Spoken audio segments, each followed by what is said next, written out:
지난주에 제가 예수님의 탄생과 관련해서 여러 사람과 또 인물들이 그 일에 관련이 되어 있다, 이렇게 말씀을 드렸습니다. 그래서 예수님의 탄생, 또 예수님의 대속 사역 그 자체가 우리 사람들뿐만 아니라 온 우주 공간에 있는 이 천사들에게까지 초미의 관심사가 되는 놀라운 사건이었다. 그래서 그 일을 이루시기 위해서 여러 사람들과 인물들이 그 안에 등장을 한다, 이렇게 말씀을 드렸습니다. 침례자 요한의 아버지 사가랴와 엘리사벳이 등장을 하고, 시므온과 안나라고 하는 나이가 많은 그와 같은 노인들이 등장하고, 목자들, 동방의 지혜자들, 또 가브리엘, 여러 천사들, 그 이후에 아버지 하나님과 그 다음에 성령 하나님, 그리고 이 일에 없어서는 안 될 인물 마귀가 등장하는 그런 내용을 제가 여러분에게 말씀을 드렸습니다. 그래서 우리 예수님 공생에 이제 시작을 하시면서 마귀가 등장하며 에덴 동산에서 첫사람 아담과 이브를 시험했던 것 같이 육신의 정욕, 안목의 정욕, 그 다음에 인생의 자랑을 가지고 둘째 아담으로 오신, 온 세상의 구원자로 오시는 그 예수님을 시험하는 그런 내용을 누가복음 4장을 통해 여러분에게 말씀드렸습니다. 우리 예수님께서 이 시험들을 기록된 바 하나님께서 이렇게 말씀하신다고 하는 이 성경 기록을 통해서 이 모든 시험들을 퇴치하시고, 그래서 저와 여러분이 이 땅에 사는 동안 겪게 될 동일한 그와 같은 어려움, 육신의 정욕, 안목의 정욕, 인생의 자랑을 어떻게 우리가 같이 이길 수 있을 것인가? 또 우리가 그와 같은 어려움을 당할 때 우리의 구원자, 우리의 구조자, 우리를 도와주신 바로 그분, 그 예수님이 친히 그와 같은 그 시험들을 당하시고, 우리가 어려워서 신음하고 어려워서 괴로워할 때 우리 예수님이 우리의 시험들을 다 이해하시고 우리를 친히 구출해 주실 수 있는 능력 있는 그런 구원자가 되셨다, 이런 말씀을 제가 여러분에게 선포했습니다. 오늘은 누가복음 4장 14절에서 30절에 나와 있는 그 말씀을 가지고 성경 기록을 성취하신 그리스도라고 하는 제목으로 성경에 나와 있는 말씀들을 여러분에게 설명해 드리도록 그렇게 하겠습니다. 여기 14절 가서 보니까 시험들을 받으신 이후에 예수님께서 성령의 권능을 입고 갈릴리로 돌아오셨다, 그렇게 기록이 되어 있습니다. 여러분 잘 아시는 것처럼 예수님의 고향이 갈릴리 나사렛입니다. 요한복음 1장 19절에서 4장 54절 그 말씀이 바로 이때에 기록이 된 것으로 우리가 이해할 수가 있습니다. 그래서 이 나사렛 예수님의 고향에 예수님께서 돌아가셔서 어떤 일을 행하셨는가? 오직 누가복음에만 그 사건이 지금 기록이 되어 있습니다. 자, 그러므로 예수님은 어떤 일을 하시느냐? 여기 18절에 가서 보니까 주의 영께서 내게 임하셨으니 이는 그분께서 내게 기름을 부으사 가난한 자들에게 복음을 선포하게 하셨기 때문이다, 이렇게 되어 있어요. 그러니까 우리 예수님이 왜 이 땅에 오셨느냐, 무엇하러 오셨느냐? 복음을 선포하러 오셨다. 성경이 우리에게 그렇게 이야기를 해주고 있습니다. 그래서 마태복음 가서 보니까 이 복음을 구체적으로 유대인들을 향해서는 이 땅에 이루어지는 메시아 왕국, 그 왕국을 선포하는 하늘의 왕국의 복음이다, 성경이 그렇게 기록을 하고 있고, 마가복음 1장 1절 가서 보니까 그 복음을 구체적으로 예수 그리스도의 복음이다, 그렇게 이야기를 하고 있어요. 예수 그리스도의 복음. 또 1장 14절 가서 보니까 하나님의 왕국의 복음. 왕국이라고 하는 것은 하나님의 통치가 임하는 건데, 하나님의 통치가 이 땅에 임하는 그와 같은 그 복음, 이거를 선포했고, 오늘 여기 누가복음 4장 18절, 7장 20절 가서 보니까 단순하게 복음을 선포하셨다, 지금 성경이 우리에게 그렇게 이야기하고 있습니다. 복음이 무엇이냐?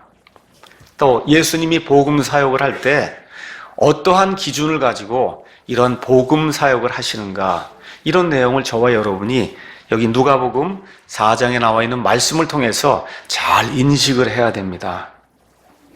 저와 여러분이 예수님의 일을 한다 그럽니다. 어떻게 일을 할 것인가? 이 말씀들을 통해서 저와 여러분이 오늘 같이 배우기를 원합니다. 예수님 복음 사역 시작하셨어요. 복음을 선포했습니다.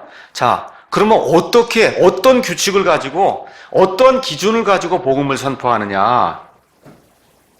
여기 가서 보니까 심지어 메시아로 오신 예수님도 선포하고 행하는 일이 이미 규정이 되어 있다는 거예요. 예수님이 마음대로 하는 게 아니에요. 하고 싶은 대로 하는 게 아니에요. 어떻게 규정이 되어 있냐? 성경 기록에 규정이 되어 있다, 그 얘기입니다. 그래서 거기 가서 보니까 뭐라고 기록이 되어 있냐?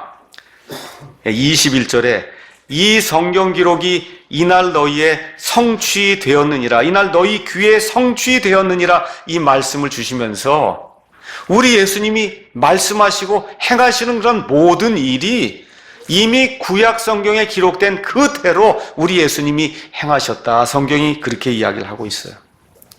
심지어 메시아마저도 성경 기록을 벗어나는 그런 메시아는 하나님의 메시아가 아니라고 성경이 우리에게 이야기해주고 있는 겁니다. 그래서 고린도전서 15장 3절 4절에 복음에 대한 그와 같은 정의가 있는데, 그 정의를 가서 보니까 성경 기록대로 그리스도께서 우리의 죄들로 인하여 죽으시고 묻히시고 성경 기록대로 그분께서 다시 일어나셨다고 성경이 우리에게 이야기를 하고 있습니다. 저와 여러분이 킹제임스 성경을 사용하면서 이 사랑 침례교회를 하면서 저와 여러분 우리 자신을 바이블 빌리버, 성경대로 믿는 그와 같은 신자라고 이야기하고 있습니다.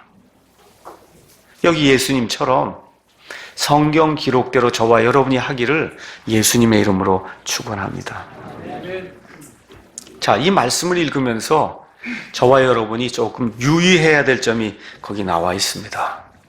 예수님 당시에 유대인들의 그 종교는 썩을 대로 썩어서 거의 빛을 찾아보기 어려운 그와 같은 형편없는 그런 상태에 있었다고 성경이 이야기를 하고 있습니다. 하나님의 백성이라고 하는 사람들이 하나님께 나와서 예배를 드리고 희생 예물을 드리는데 그 드리는 내용과 그 사람들의 태도가 하나님 보시기에는 전혀 합당하지 않았다고 성경이 이야기를 하고 있습니다. 우리 이사야서 말씀 한번 잠깐 보겠습니다. 이사야 1장 10절에서 12절 가서 보니까 하나님께서 하나님의 성전 뜰을 밟는 이 많은 유대인들을 향해서 무엇라고 말씀하시느냐? 너희 소돔의 치리자들아, 주의 말씀을 들을지어다. 너희 고모라의 백성들아, 우리 하나님의 법에 귀를 기울일지어다. 주가 말하노라.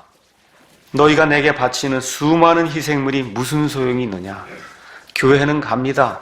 성전에는 갑니다. 희생물을 드립니다. 근데 하나님 뭐라 그래요? 그 많은 희생물이 도대체 무슨 소용이 있냐? 나는 순양의 번제 헌물과 살진 짐승의 기름으로 배가 부르며 수소나 어린 양이나 순염소의 피를 기뻐하지 아니하노라. 너희가 내 앞에 보이러 올 때 누가 너희 손에서 이것을 요구하였느냐? 단지 내 뜰을 밟을 뿐이니라. 이와 같은 형태의 하나님 보시기에 도저히 용납할 수 없는 그런 방식으로 이스라엘 백성이 과거에 예수님 오시기 전에 근 1000년 동안 예배를 드린다고 예배 형태를 갖추고 하나님을 섬긴다고 했지만 하나님께서 그런 것은 내가 받을 수 없다, 그렇게 지금 이야기하고 있어요. 로마서 10장에 가서 보니까 이것을 사도 바울이 이렇게 표현했습니다. 내가 그들에 대해 증언하노니 그들이 하나님께 대한 열심은 있으나 희생물을 바칩니다. 무언가를 하겠다고 열심을 냅니다. 열심은 있는데 지식에 따른 것이 아니니라. 하나님이 무엇을 원하시는지 하나님께 대한 지식이 전혀 없는 가운데 자기 열심을 가지고 한다는 거예요. 그들이 하나님의 의를 알지 못하여 자기 자신의 의를 세우려고 다니면서 하나님의 의에 복종하지 아니하였느니라. 성경이 지금 그렇게 이야기를 하고 있습니다. 예수님 당시에도 똑같은 그런 일이 있었어요. 우리 예수님이 왜 오셨느냐? 유대인들의 이와 같은 종교를 개혁하시기 위해서 개혁하실 책무를 가지고 우리 예수님이 오셨어요. 지금 광야에서 돌아오셨습니다. 기적들을 행하십니다. 말씀에 권능이 있어서 하나님의 말씀을 선포합니다. 그래서 거기 가서 보니까 14절 15절에 예수님께서 성령의 권능을 입고 갈릴리로 돌아오심에 그분의 명성이 주변 온 지역에 두루 퍼졌다고 이야기하고, 그래서 그분께서 그들의 회당들에서 가르치시며 모든 사람들에게서 영광을 받으셨다. 그렇게 기록을 하고 있어요. 영광을 받으셨다. 자, 이쯤 되면 기적을 행하십니다. 말씀에 권능이 있습니다. 그렇죠? 사람들이 이렇게 모여듭니다. 이쯤 되면 아예 새로운 판을 짜는 게 어때요? 그렇지 않습니까? 이거 다 썩어버렸구나 하고 새로운 판을 짜고 새로운 종교를 하나 만들고, 이렇게 하면 좋을 것 같은데 예수님 그렇게 하지 않으세요. 어떻게 하세요? 예수님은 회당 예배에 참석을 하십니다. 이게 참 얻으면서 아이러니거든요. 이게 썩을 대로 썩었어요. 예배 드린다고 하는데 하나님이 받는 것 같지 않은 그런 예배를 드림에도 불구하고 예수님이 회당 예배에 참석하셨는데 그날 한 번만 참석한 것이 아니라 16절 가서 보니까 그분께서 자기가 자라난 나사렛에 가서 자기의 관례대로 안식일에 회당에 들어가 읽으려고 서셨다. 그렇게 기록이 되어 있습니다. 다시 말씀드려, 관례라고 하는 건 습관적으로, 예수님께서 습관적으로 회당에 들어가셔서 공예배에 참석하는 것을 게을리하지 아니하셨다고 성경이 우리에게 이야기하고 있습니다. 물론 예수님께서 율법을 성취하시기 위해서 이와 같은 일을 하신 것도 사실이에요. 하지만 이런 일들을 통해서 저와 여러분이 기억해야 될 것은, 아무리 모든 것이 썩었다 해도 저와 여러분이 이 주일에 하루를 기억을 하고 하나님 앞에 나와서 공적으로 모든 성도들이 모여서 찬양하고 기도하고 말씀의 선포가 있고 그 말씀을 듣고 회개하고 돌이키고 교제하고 하나님께 영광을 돌리는 그런 일에 게을리하면 안 된다는 겁니다. 개인 예배도 중요한 거예요. 그런데 공예배는 저와 여러분이 예수님처럼 습관을 만들어서 주일이 되면 어떻게 하든지 세상의 모든 것을 다 내어놓고 이 시간만큼은 내가 하나님과 교제하고 하나님의 말씀을 듣고 같은 영이 있는 성도들하고 교제를 나누며 내 자신의 모난 것을 깎아내고, 그리고 나그네와 순례자로 살면서 이 땅에서 어려움을 당할 때 서로가 서로를 위로하면서 하늘나라까지 같이 가는 이런 공동체를 이루는 이와 같은 공예배, 이 공예배를 예수님처럼 귀중하게 생각을 해야 된다. 성경이 우리에게 그렇게 이야기해주고 있습니다. 이 시대 교회가 썩었어요. 맞습니다. 예수님 당시처럼 종교는 썩게 돼 있습니다. 그래서 많은 사람들이 썩었으니까 교회 안 간다. 이것도 사실은 문제라는 거예요. 썩은 교회, 썩은 회당 예배에도 우리 예수님이 참여하셨어요. 왜 그래? 그 안에 말씀을 읽는 시간이 있고, 그렇지 않습니까? 하나님께 기도하는 그런 시간이 있기 때문에 그랬던 거예요. 그래서 저와 여러분이 공예배를 게을리하면 시간이 지나면서 또 하나의 종교인이 될 수 있습니다. 그래서 사도 바울이 히브리서 10장 24절에서 25절에 이야기한 것처럼 주님의 재림의 날이 가까이 오면 올수록 어떤 사람들이 하는 것처럼 모이기를 패하지 말고 더욱더 모여서 공예배를 통해서 우리가 다 같이 힘을 합쳐 하나님께 찬양을 들리고 하나님의 말씀을 듣고 헌금을 드리고 우리 아이들 올바로 교육을 하고 이렇게 교제를 나누는 이와 같은 그 시간을 날이 가면 갈수록 더욱더 귀중하게 여기는 저와 여러분이 되기를 예수님의 이름으로 축원합니다. 자, 드디어 예수님께서 회당에 들어가셨습니다. 들어가셔서 성경 기록을 성취하시는 그런 내용이 그 다음에 나오고 있습니다.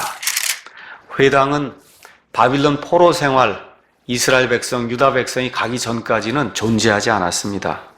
바빌론 70년 포로 생활이 끝난 이후에 이들이 바빌론에서 돌아온 이후에 각 지역의 마을에 회당들을 세우기 시작했습니다. 그래서 회당에는 어떠한 특정한 예배 형식이 있었어요. 지금 우리가 드리는 그런 예배 형식하고 많이 비슷합니다. 개회 기도가 있었습니다.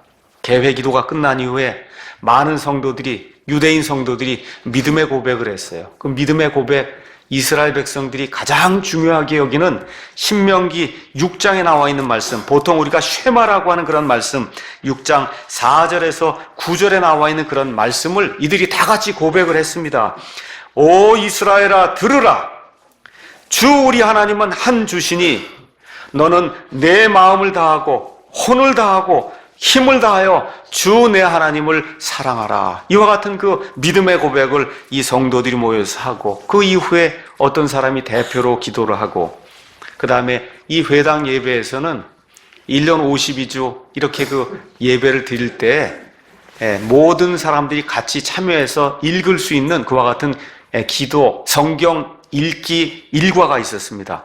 이 사람들이 구약 성경 창세기부터 말라기까지 기록된 그 말씀 중에서 52주 동안 우리가 특별히 이건 읽어야 되겠다 하는 그와 같은 말씀을 이제 낭독을 했습니다. 그 말씀 낭독이 끝난 이후에 회당에 치리자가 여러 명 있는데 그 회당의 치리자 중에 한 사람이 나와서 간단하게 설교를 하거나 아니면 그 회당을 방문한 랍비, 유대인들의 그 선생이라고 불리는 랍비가 있는 경우에는 그 랍비에게 여기 강단에 나오셔서 하나님의 말씀을 선포해 주십시오. 이렇게 부탁을 하면 그 랍비가 하나님의 말씀을 이제 선포했습니다. 오늘 여기 가서 보니까 예수님이 말씀을 선포하세요. 말씀을 선포하는 걸 보니까 예수님을 랍비로 인정했다는 그런 사실을 우리가 성경을 통해서 알 수가 있습니다. 예수님이 말씀을 선포하는데 말씀에 하나님의 권능이 임하니까 하나님의 말씀의 그 진리를 통해서 사람들이 변화되는 그런 모습이 나타난 것을 이미 소문을 통해서 알아듣고 이 나사렛 회당에 있는 그 회당의 지리자가 예수님에게 강단을 넘겨드렸습니다. 넘겨두면서 어떤 성경책을 줬냐? 구약에 여러 성경 두루마리가 있는데 이사야서가 담겨있는 이사야서 두루마리, 이사야서 두루마리를 이제 넘겨줬습니다. 그렇죠? 그래서 그분께서, 예수님께서 이사야는 1장부터 66장까지 기록이 되어 있어요. 거기서 어떤 것을 선택해서 예수님이 낭독하시고 그리고 그 말씀을 선포해도 아무 문제가 없습니다.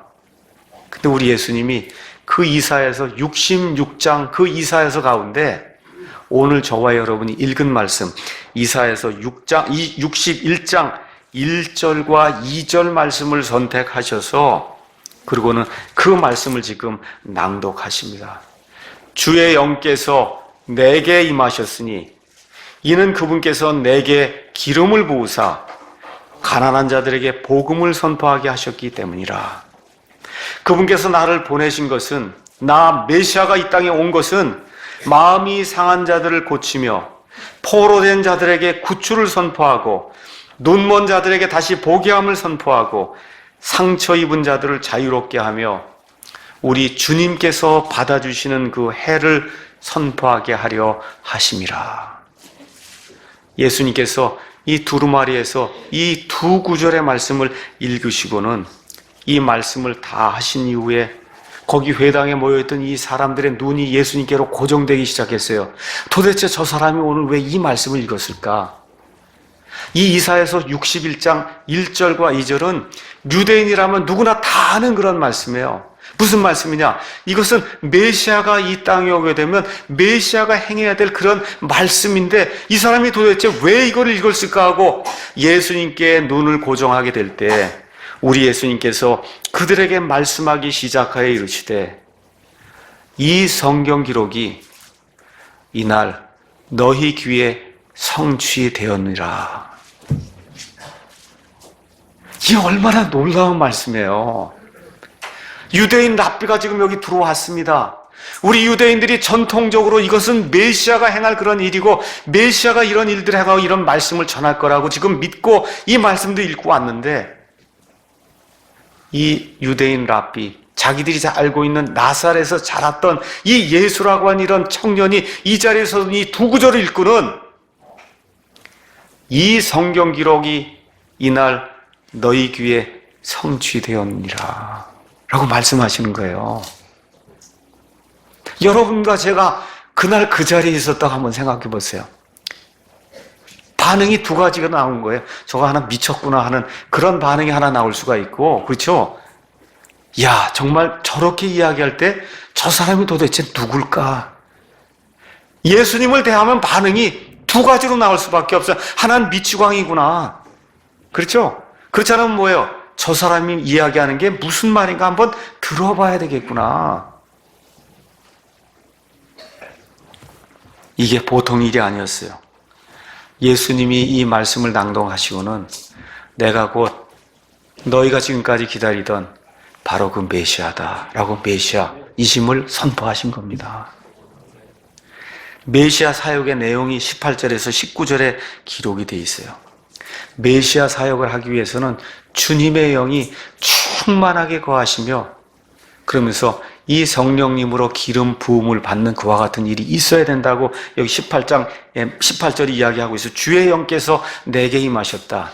요한복음에 가서 보니까 이 하나님의 영께서 예수님에게 한량없이 임했다고 기록이 되어 있습니다. 한량없이 무궁무진하게 하나님의 영께서 그에게 임하셔서 성령님의 충만을 주시게 될 때 이 메시아가 하시는 일이 뭐냐? 가난한 자들에게 복음을 선포했다. 그렇게 이야기를 하고 있습니다. 구약성경 이사야서의 표현대로 이야기하면 좋은 소식을 선포했다는 겁니다. 좋은 소식. 여기 나와 있는 가난한 자들은 말 그대로 육신적으로 가난한 그와 같은 사람들을 이야기합니다. 구약시대 하나님께서 율법을 주시면서 사람들의 죄악 때문에 어쩔 수 없이 이 땅에 가난한 자들이 생긴다. 그래서 이 가난한 자들을 부유한 자들이 돌보고 긍휼을 베풀어야 된다고 하나님께서 말씀해 주십니다. 특별히 이와 같은 말씀을 주신 이유는 이스라엘이 하나님의 선민으로 하나님의 땅의 백성이기 때문에 주변에 있는 그 주변 국가들이 하나님의 공의와 긍휼을 보기 위해서는 이 땅에 있는 하나님의 백성이 가난한 자들을 배려하는 그와 같은 일을 봐야 된다고 해서 하나님께서 이와 같은 규정을 만들어 주시고 특별히 재판관들이나 왕들이 가난한 자들을 배려할 것을 하나님께서 구약 성경에서 여러 차례 우리에게 말씀해 주십니다. 공의를 베푸고 그들에게 긍휼을 베풀라고 이야기하시면서 이스라엘 신정 국가에서 이 사람들이 반드시 내야 되는 이런 세금이 있었어요. 그 세금이 뭐냐? 11조라고 하는 그런 세금이에요. 그 세금 중에서 3년에 한 번씩 드리는 그와 같은 그 세금은 어떤 용도로 써야 되냐? 가난한 자들을 위해서만 써야 된다고 하나님께서 말씀해 주셨어요.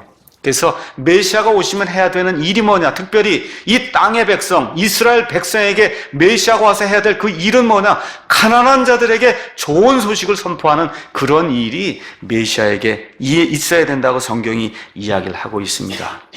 그래서 초대 교회가 형성이 되면서도 이 사도들과 또 초대교회 지도자들이 게을리하지 않은 그런 일이 있습니다. 그것은 뭐냐? 가난한 자들을 배려한 그런 일이었어요. 그래서 교회는 사회 사업을 하는 그런 단체가 아닙니다. 그럼에도 불구하고 교회는 교회 안에 가난한 자들을 배려하고 우리 주변에 가난한 사람들을 배려하는 그와 같은 일을 해야 된다고 성경이 우리에게 이야기하고 있습니다. 그래서 가난한 자들에게 복음을 선포하는데 그 복음 선포하는 거의 핵심 내용이 뭐냐? 첫째, 마음이 상한 자들을 고쳐주는 겁니다. 메시아가 오시면, 우리 예수님이 오시면, 저와 여러분이 예수님을 영접하게 되면 우리의 마음 상한 것들이 고쳐지는 것과 같은 일이 생긴다고 성경이 우리에게 이야기하고 있어요. 그 예수님 메시아는 또 어떤 일을 하느냐? 포로로 갇힌 자들에게 구출을 선포하신다.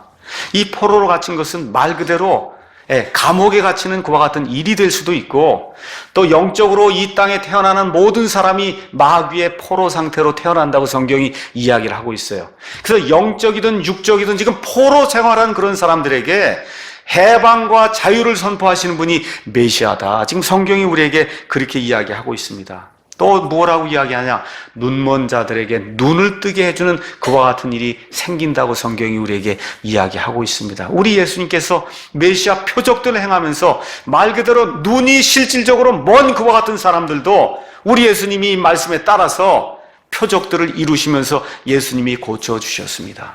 육적인 눈도 고쳐주시고 뿐만 아니라 영적으로 눈이 멀어서 하나님을 알지 못하는 그와 같은 사람들, 이 영적으로 눈먼 사람에게도 다시 하나님을 볼 수 있는 그와 같은 은혜를 베풀어 주신다고 성경이 이야기하고 있어요. 또 그 다음에 가서 보니까 상처 입은 자들을 자유롭게 해준다. 이 상처 입은 자들도 육적인 상처도 될 수 있고 영적인 상처도 될 수 있습니다. 어떤 상처든지 이 예수님 메시아가 오시게 되면 그런 자들을 치유하시고 그들에게 자유를 주신다고 성경이 이야기하면서 맨 마지막에 예수님이 내가 이 땅에 온 목적은 우리 주님이 받아주신 그 해, 우리 주님이 받아주신다. 우리 주님이 우리를 용납해 주신다. 우리 주님이 우리를 하나님의 아들, 딸로 삼아 주신다고 하는 그와 같은 그 복음의 메시지를 선포하기 위해서 내가 이 땅에 왔다. 예수님께서 그렇게 이제 말씀해 주십니다. 맨 마지막에 나와 있는 주의 받아주신 해, 여기에 대해서 제가 잠시 설명을 드리도록 하겠습니다. 여기 주님이 받아주신 그 해는 레위기 25장에 나오는 희년 제도를 지금 이야기하고 있는 겁니다. 희년. 우리가 희년이라고 하는 것이 있습니다. 레위기 25장 가서 보시면 안식년과 희년에 대한 것과 같은 말씀이 나옵니다. 여러분이 잘 아시는 것처럼 유대인들은 7년마다 안식년을 지켰어요. 그래서 7년째 안식년이 되는 그 해에는 아무것도 땅을 경작하지 않고 말 그대로 땅을 그대로 내버려둬서 땅이 안식할 수 있도록 그렇게 만들었습니다. 왜 이와 같은 일들이 필요하느냐?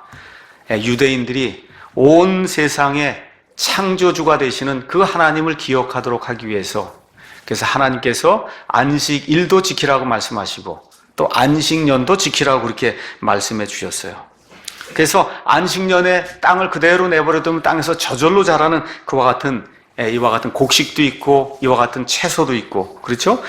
이런 것들을 통해서 이런 것들을 가난한 자들에게 주면서 하나님의 공의를 베풀라고 성경이 우리에게 이야기해 주고 있습니다. 그래서 히브리 사람들에게 하나님이 주신 이 가나안 땅, 팔레스타인 땅, 이 땅을 잘 관리하면서 그래서 내가 너희들의 창조자가 되고 그래서 내가 너희들에게 양식을 주고 너희를 살려주는 그러한 하나님이라고 하는 사실을 유대인 모든 백성들이 알 수 있도록 하기 위해서 하나님께서 안식년을 주셨다. 성경이 그렇게 이야기를 하고 있습니다.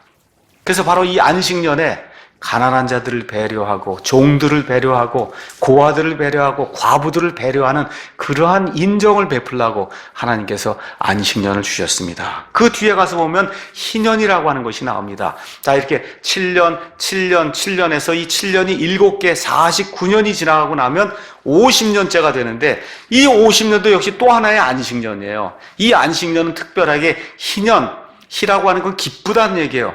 기쁨을 선포하는 그런 해를 하나님이 우리에게 허락을 해주셨습니다. 이스라엘 백성에게 허락을 해주셨어요.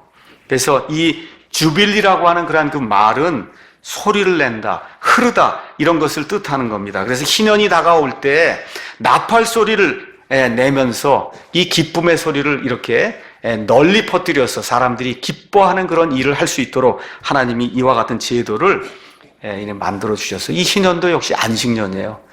아무것도 심으면 안 됩니다. 그냥 밭에서 이런 데서 그냥 자라는 거 그대로 내버려 둬서 땅이 저절로 나는 것들로 채워질 수 있도록 하나님 그렇게 만들어 주셨습니다. 자, 이 희년은 왜 필요하느냐? 하나님이 이스라엘 백성에게는 땅을 사고 팔 수 없도록 그렇게 만들어 주셨어요. 이스라엘 땅에서 태어난 그 모든 사람은 태어나면서부터 자기에게 하나님이 상속 유업으로 주신 그와 같은 땅이 있습니다. 저 같으면 뭐 여기 인천 논현동에 너 여기 100평, 누구 100평의 땅을 다 나눠줬어요. 근데 이게 살다 보니까 너무 힘이 들어서 이 땅을 팔아야 될 수밖에 없는 그런 상황이 생기면 땅을 판단 말입니다. 땅을 팔아요. 그럼 이 땅의 가치가 어떻게 규정이 되느냐? 50년이 지나면 그 땅이 다시 그 주인에게 다시 돌아오는 거예요. 그렇게 되니까 내가 땅을 파는데 땅이 이제 50년 될 때까지 7년 남았으면 7년 만치의 가치를 주고 땅을 파는 거예요. 그 땅이 지금 40년 동안 쓸 수 있으면 40년의 가치를 받고 그 땅을 파는 겁니다. 근데 중요한 것은 언제 팔았든지 50년만 되면 다시 그 땅이 내 땅이 되는 거예요. 50년만 되면 그 땅이 다시 내 땅이 되는 거예요. 개인의 자유가 또 회복이 돼요. 히브리 사람이 살다가 보니까 너무 어려워서 아들, 딸을 종으로 팔았습니다. 이게 종이 영원토록 종이 되는 것이 아니라 50년째가 딱 되면 그러면 히브리 사람의 모든 종은 다시 자유를 받고 다시 자유인으로 풀려나는 그와 같은 일을 하나님이 허락해 주셨어요. 이게 희년 제도입니다. 이건 사람들을 불쌍히 여기시는 그와 같은 하나님의 법이에요. 히브리 사람들 간의 평등을 유지할 수 있도록 하나님이 그와 같은 놀라운 법을, 희년이라고 하는 그런 법을 만들어 주셨어요. 이런 것들을 통해서 재산이 회복이 되고 모든 빚이 다 면제가 되면서 50년째부터 다시 시작할 수 있도록 하나님이 또다시 기회를 주는 그와 같은 일이 희년 제도입니다. 하나님이 놀라운 제도를 주셨지만 이스라엘 사람들이 이와 같은 제도를 지키지 않았습니다. 이런 제도를 지키지 않으니까 영적으로 육적으로 가난하고 피폐하고, 그렇죠? 상처받고 포로가 되고, 말 그대로 보통 그 서민들의 삶이 말 그대로 피폐하고 더 이상 피폐할 수 없을 정도로 피폐한 이와 같은 상태가 예수님 당시에 이루어졌다고 성경이 우리에게 이야기해주고 있어요. 그래서 우리 예수님이 이사야서 61장 그 말씀을 펴시고는 너희가 잘 알고 있는 기쁨의 해, 희년, 이런 거 알고 있지 않냐? 내가 이 땅에 온 이유가 뭐냐? 너희에게 그 기쁨을 주기 위해서 이 땅에 왔다. 다시 말씀드려, 우리 하나님이 모든 것을 용서해 주시고, 빚진 자의 모든 책무를 용서해 주시고, 면제해 주시고, 모든 재산을 회복시켜 주고, 사람들에게 기쁨을 주는 이런 희년 제도를 하나님이 만들어 주신 것, 바로 그 말씀을 있는 그대로 내가 성취하기 위해서 이 땅에 왔다고 우리 예수님께서 선포하시는 그런 내용이 이 안에 기록이 되어 있습니다. 그래서 바로 그 말씀 선포 이후에 누가복음 4장 31절부터 42절 그 이후에 가서 보시면 마귀들을 내쫓으시고 병을 고쳐주시고 눈먼 자의 눈을 떼어주시고 영적으로 눈먼 자들의 눈을 떼어주셔서 하나님을 바라볼 수 있게 해주시고, 이런 모든 일들이 복음서에 기록이 되어 있는 겁니다. 여기에 이 희년은 문자 그대로 누구만 완벽하게 이룰 수 있냐? 메시아만 완벽하게 이룰 수 있어요. 근데 예수님이 뭐라 그래요? 그 말씀을 다 읽으시더니 오늘 이 말씀이 너희 귀에 성취되었다. 얼마나 멋있어요. 우리 예수님이 하시는 일이 뭐예요? 영적으로 눈먼 자들, 마귀에게 팔려나간 노예 상태에 있는 이 땅에 태어난 그런 모든 사람들을 하나님이 받아주시는 그런 사람으로 만들어주시고 사람들에게 기쁨을 주시는 그런 일을 하시는 그런 분이다. 성경이 우리에게 그렇게 선포하고 있는 겁니다. 그래서 이와 같은 희년제도, 영적인 희년제도를 통해서 저와 여러분이 가지고 있는 모든 빚이 청산이 되고 저와 여러분이 하나님의 아들, 딸이 되었다고 성경이 이야기를 하고 있어요. 그래서 이와 같은 은혜를 받은 저와 여러분이 해야 될 일이 뭐냐? 예수님이 하신 일, 동일한 그와 같은 일을 해야 된다. 성경이 이야기하는 겁니다. 우리 여기 사랑침례교회는 다시 한번 이야기하지만 사회사업하는 그런 단체가 아니에요. 우리의 유일한 목표는 뭐냐? 영적으로 파산당한 그런 사람들에게 예수님의 복음을 선포해서 마귀의 왕국에서 하나님의 왕국으로 그 사람들의 신분이 옮겨질 수 있도록 하나님의 말씀을 온전히 선포하는 것이 이 사랑침례교회의 가장 큰 목적입니다. 예수님이 그 일을 하셨기 때문에 예수님의 뒤를 따라 나간 저와 여러분도 이 땅에서 그와 같은 일을 해야 된다고 성경이 우리에게 요구하고 있는 겁니다. 사랑침례교회가 왜 존재하느냐? 여기 나와 있는 것처럼 기쁨의 해를 사람들에게 선포하기 위해서 사랑침례교회가 존재하는 거예요. 주님의 영께서 우리에게 임하셨으니 이는 그분께서 우리에게 기름을 부으사 가난한 자들에게 복음을 선포하게 하셨기 때문이라 성경을 저와 여러분이 오늘은 이렇게 읽기를 원합니다. 그분께서 우리를 보내신 것은 마음이 상한 자들을 고치며 포로된 자들에게 구출을 선포하고 눈먼 자들에게 다시 보게 함을 선포하며 상처 입은 자들을 자유롭게 하고 주님이 받아주시는 그 기쁨의 해 희년을 선포하게 하려 하십니다. 이 놀라운 말씀을 들을 때 정말 놀라운 반응이 일어났습니다. 어떤 일이 생겼어요?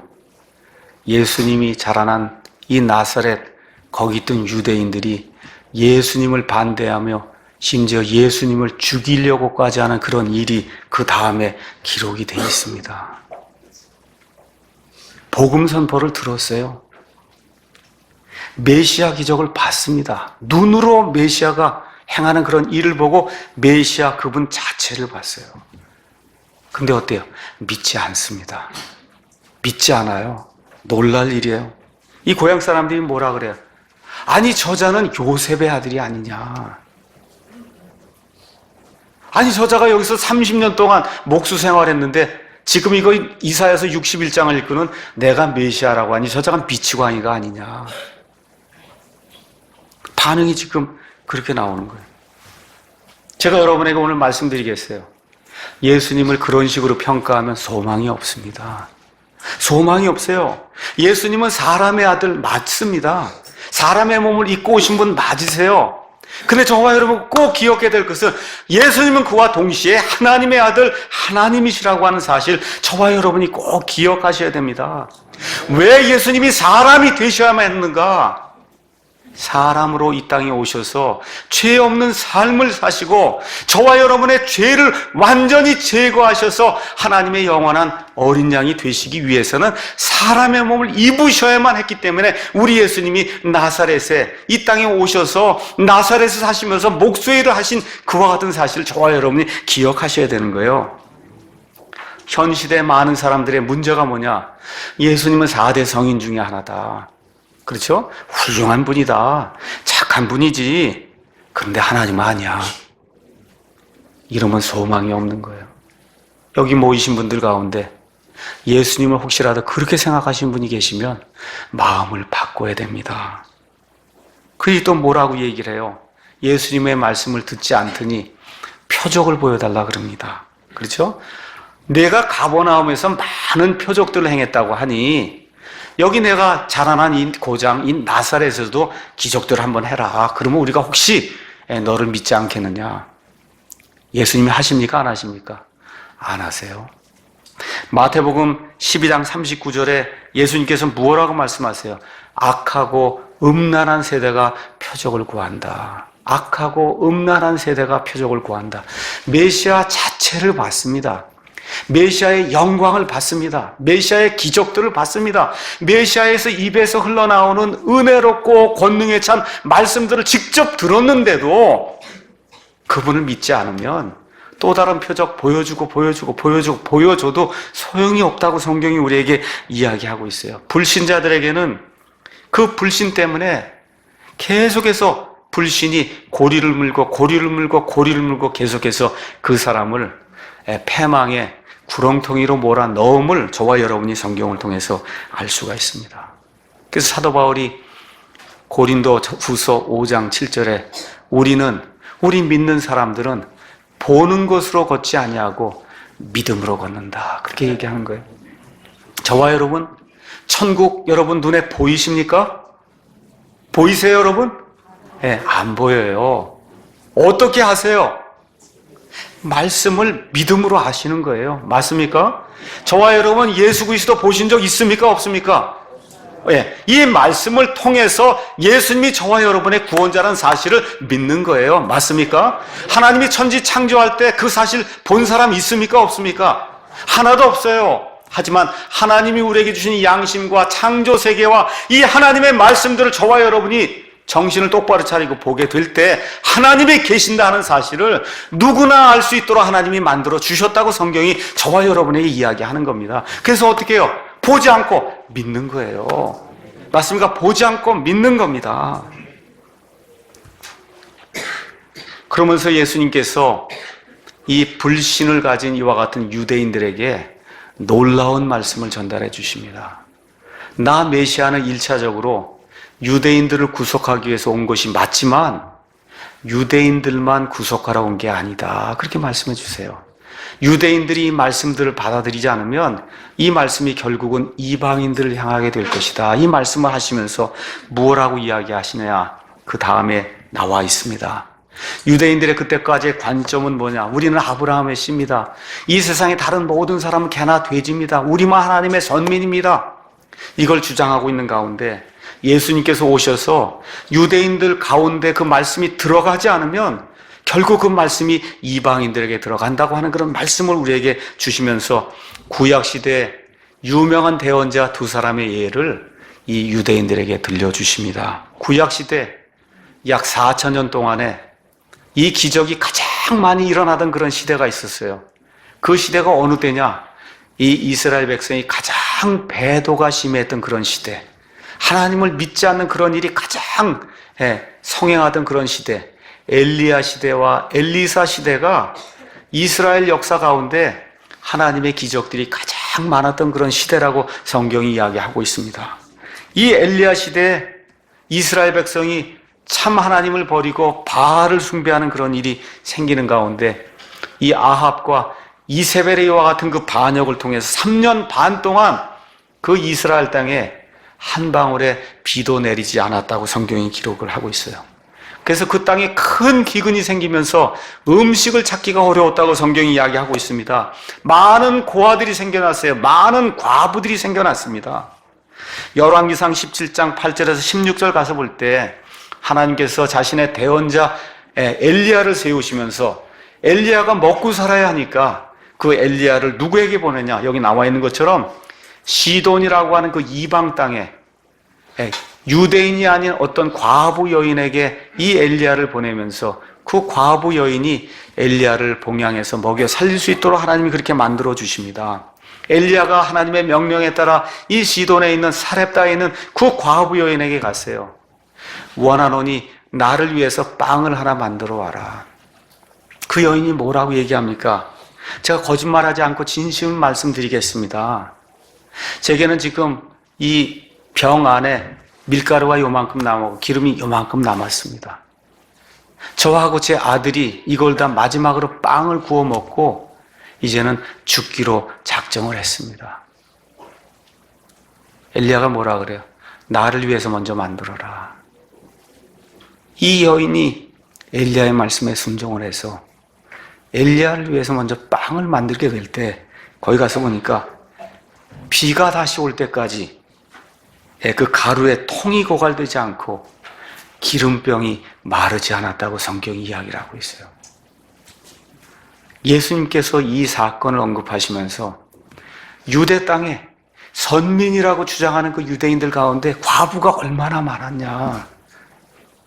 근데 그 유대인들이 하나님의 말씀을 버리고 불신 가운데 빠지게 될 때 그 많은 과부들 하나님 놔두시고 이방인 과부에게로 엘리야를 보내서 그 이방인 과부가 비가 올 때까지 기름통에 그 통이 고갈되지 아니하고 가루통에 그 통이 고갈되지 아니하고 이 사람이 엘리야와 함께 빵을 먹도록 하나님이 만들어주지 아니하셨느냐 하시고는 예수님께서 또다시 엘리사 이야기를 합니다.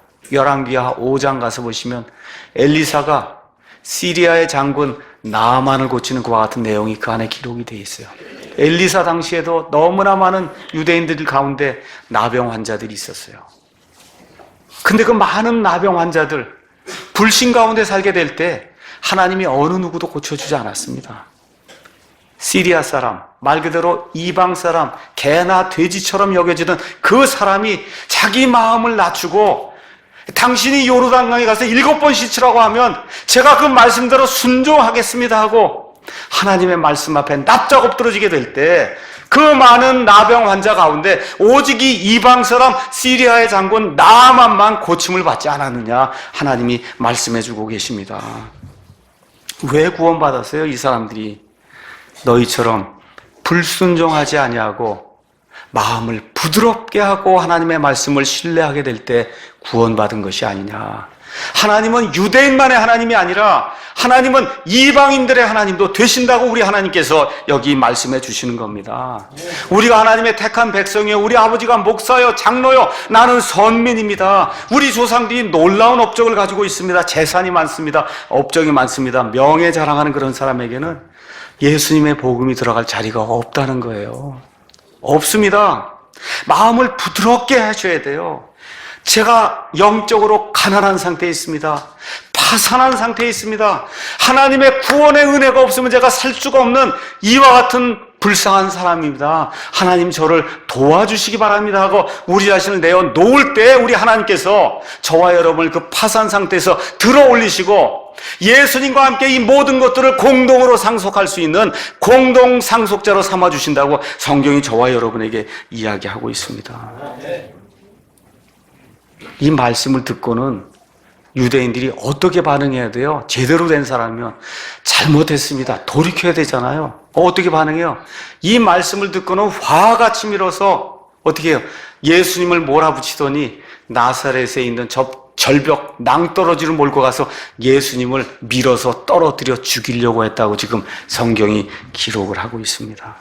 하나님의 말씀이 올바로 제시가 될 때 두 종류의 반응이 나타난다. 하나는 옳습니다. 제가 죄인입니다. 저를 용서해 주십시오 하고 순종하는 그와 같은 반응이 나타납니다. 오늘 아침에 제가 아침에 내려가서 커피를 마시는데 우리 문영석 형제님 아버님이 앉아 계셔서 잠시 이야기를 나눴어요. 올해 춘추가 82살이라 그럽니다. 어디서 오시냐? 저 수원 밑 병점 있는데 거기서 지금 부부가 같이 오세요. 저와 이야기를 나누는 거 안에 우세요. 이 교회를 통해서 이 하나님의 귀한 말씀을 듣고 내가 지금까지 그렇게 찾아다니던 그 말씀을 듣고 내가 얼마나 기쁜지 모릅니다. 나이가 들었어도 나이가 안 들었어도 돈이 많든지 돈이 적든지 하나님의 말씀을 들을 때 마음을 부드럽게 하고 그 말씀을 받아들여야 하나님이 기뻐하신 그런 사람이 될 수 있는 거예요. 맞습니까? 여기 지금 나와 있는 유대인들처럼 마음을 뻣뻣하게 하고 딱딱하게 하고 하나님이 그렇게 말씀하실 때 오히려 그 말씀하신 그 하나님을 잡아 죽이려고 하는 그런 마음을 갖게 되면 영원토록 하나님의 진노를 면할 수 없다고 성경이 우리에게 이야기해주고 있는 겁니다. 처음에 진리를 들으면 잠시 좋아해요. 근데 그 진리가 들어와서 내 삶을 바꾸라고 하면 그때부터 마음을 딱딱하게 하는 그런 사람들이 얼마나 많은지 우리가 주변을 통해 잘 알 수가 있습니다. 결론의 말씀 드리도록 하겠습니다. 예수님은 이 땅에 오셔서 성경 기록대로 성경 기록을 성취하셨어요. 저와 여러분이 사랑 침례교회를 합니다. 예수님처럼 성경 기록대로 성경에 나와 있는 대로 행하고 말하고 선포해야 되겠다 작정하는 저와 여러분이 되기를 예수님의 이름으로 축원합니다. 하나님이 창조 세상과 우리의 양심과 하나님의 성경 말씀을 통해서 하나님이 계신다고 하는 그런 사실을 저와 여러분에게 이미 확증을 해주셨어요. 세상이 믿지 않은 사람들로 그 사실을 누구나 다 알 수 있도록 하나님이 만들어 주셨습니다. 그럼에도 불구하고 여기 나사렛의 유대인들처럼 자기를 만드신 창조자 하나님을 대적하고 멸시하는 사람들이 이 땅에 너무 많이 있어요. 왜 그러냐? 진리가 들어오면 자기가 바뀌어야 되기 때문에, 그 진리가 들어오면 자기 주장을 펼 수가 없기 때문에, 자기 뜻대로 할 수 없기 때문에 받아들이지 않는 거다. 성경이 그렇게 이야기하고 있습니다. 네, 요한복음 8장 31절 32절에 가서 보니까 너희가 진리를 알리니, 참 진리가 들어오면 우리를 얽어매는 게 아니에요. 너희가 진리를 알리니 그 진리가 너희를 자유롭게 하리라. 우리 사랑 침례교회 모든 성도들 이와 같은 진리를 받으셨을 줄로 믿어요. 교회 생활하는 게 속박이 아니라, 예수님을 믿는 것이 속박과 억압이 아니라 말 그대로 진리 안에서 자유로운 그런 삶을 영원무궁토록 누리기를 예수님의 이름으로 축원합니다.